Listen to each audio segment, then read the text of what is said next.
Olá, sejam muito bem-vindos ao projeto de explanação evangélica da Seara Bendita.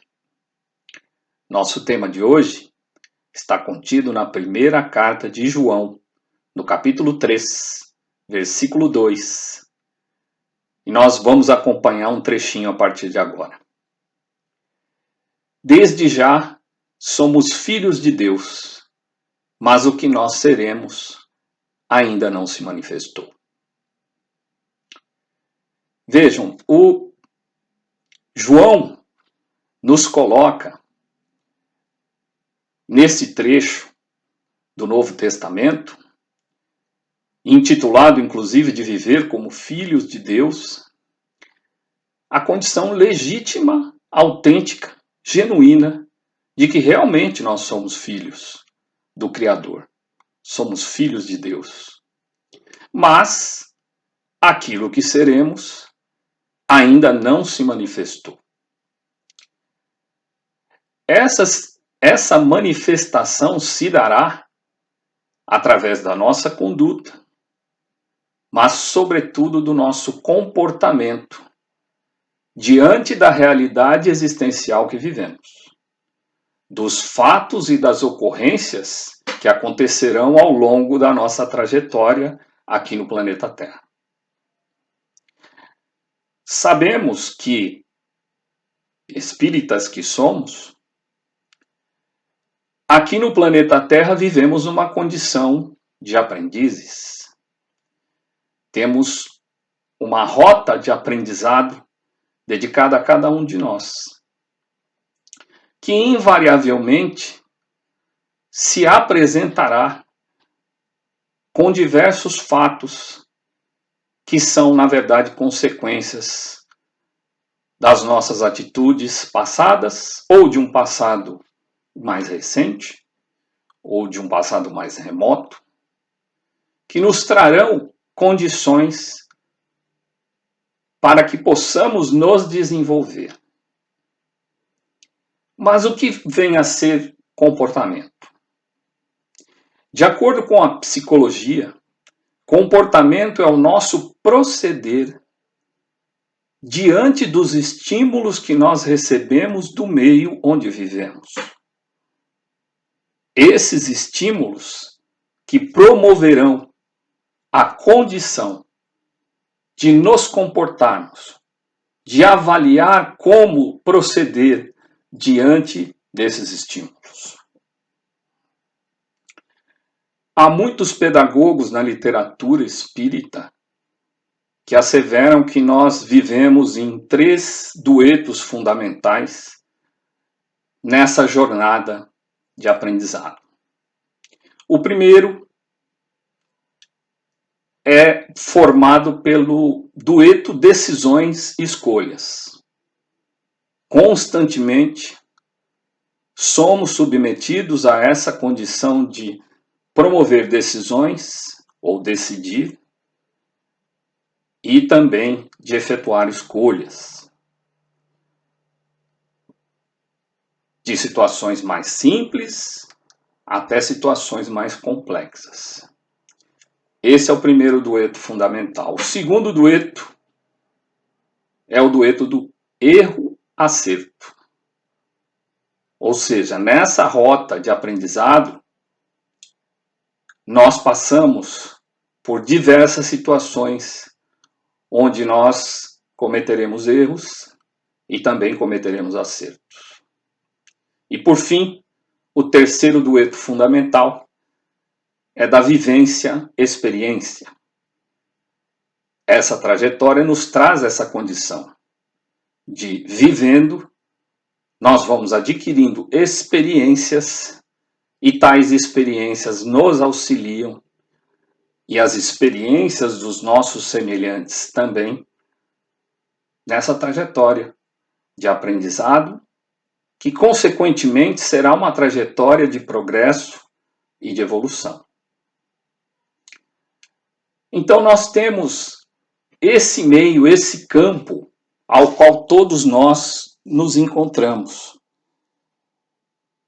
E os fatos que ocorrem em nossa vida, muitas vezes, de quadros de aflições que nos traz condições de dor e de sofrimento, são oportunidades para que nós possamos desenvolver a nós próprios através deste posicionamento que será um guia para nós, que norteará o nosso comportamento e a nossa conduta. Há na consciência de cada um de nós uma espécie de bússola que nos encaminha através da intuição o caminho para identificarmos, para discernirmos o que é certo do que é inadequado. Basta que nós trabalhemos o nosso íntimo através da autoanálise e do autoconhecimento que nós costumamos repetir diversas vezes, pois é fundamental que através deste processo tornemo-nos mais maduros, mais cientes e ao mesmo tempo mais conscientes também dessa ferramenta que nós temos para nos guiar. Ela é fundamental para nós distinguirmos o caminho que nós seguiremos diante dessas situações que ocorrem em nossa vida.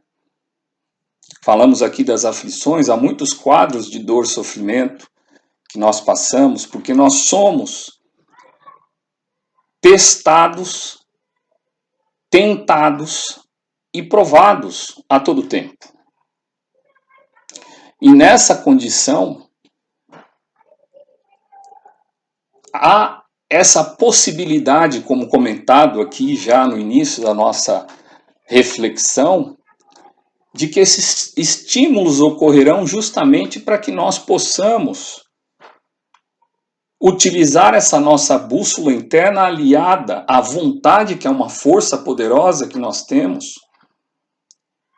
e ao livre-arbítrio, que é uma prerrogativa inalienável que o Pai nos concede. E nem Ele mesmo, o Pai Criador, e nós como legítimos filhos, né, estamos sujeitos a essa condição. Quer dizer, nem o Pai nos tira essa prerrogativa. E a outra dimensão que deve ser considerada também nesse meio onde vivemos, na vida em sociedade, na vida em coletividade, que é a dos direitos e dos deveres.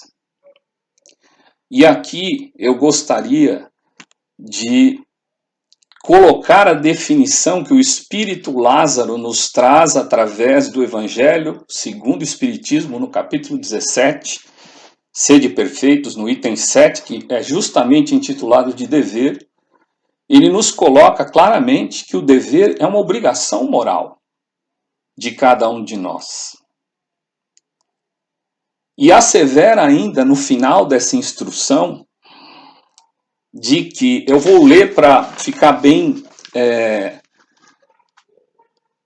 para que fique bem claro para nós aqui a descrição de Lázaro. Ele diz o seguinte: o dever inicia para cada um de vós exatamente no ponto em que ameaçais a felicidade ou a tranquilidade do vosso próximo.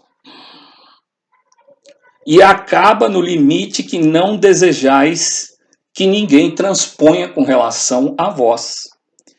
Em outras palavras, sendo mais direto, esse ponto que delimita a nossa ação é o ponto que nós invadimos o direito do próximo.